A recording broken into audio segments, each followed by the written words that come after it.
Hello, and welcome to InfinityCast, the space where we explore the inner workings of our minds with curiosity and care.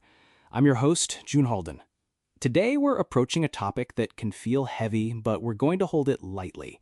We're talking about trauma, but maybe not in the way you're used to thinking about it. Here to help us unpack this is my brilliant co-host, Kale Sparks. Kale, welcome. Thanks for having me, June. It's a really important conversation. I think when most people hear the word trauma, their minds immediately jump to huge, life-altering events like a natural disaster or combat. And while those are absolutely valid, they represent only one part of a much, much wider spectrum. That's the exact angle I was hoping we could explore, this idea that trauma isn't just about the big T events, as some experts call them. It's also about the little t traumas that can accumulate over time, often without us even labeling them as such. Exactly. And those little t traumas are what often show up in our everyday lives in ways we don't recognize. We might just think it's our personality or a quirky flaw we had. We might not connect the dots at all. So what might some of those subtle signs look like?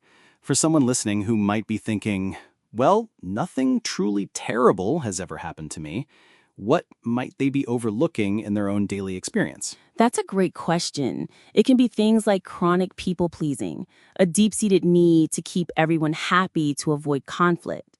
It can be an intense, almost physical aversion to making mistakes. Or maybe it's a constant feeling of being on edge, an inability to truly relax and feel safe, even when you're just at home on the couch. I've also heard it can manifest as over-apologizing, or having a huge emotional reaction to something seemingly small, like a friend canceling plans last minute.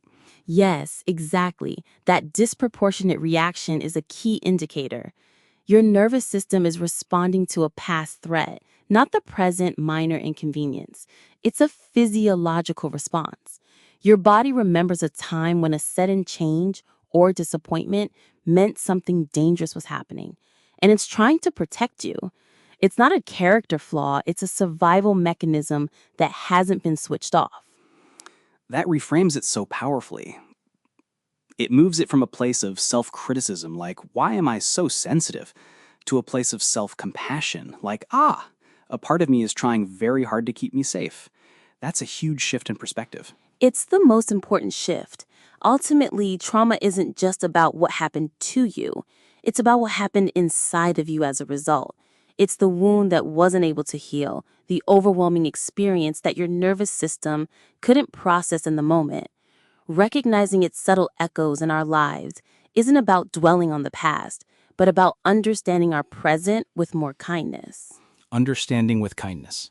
I think that's the perfect place to leave it for today.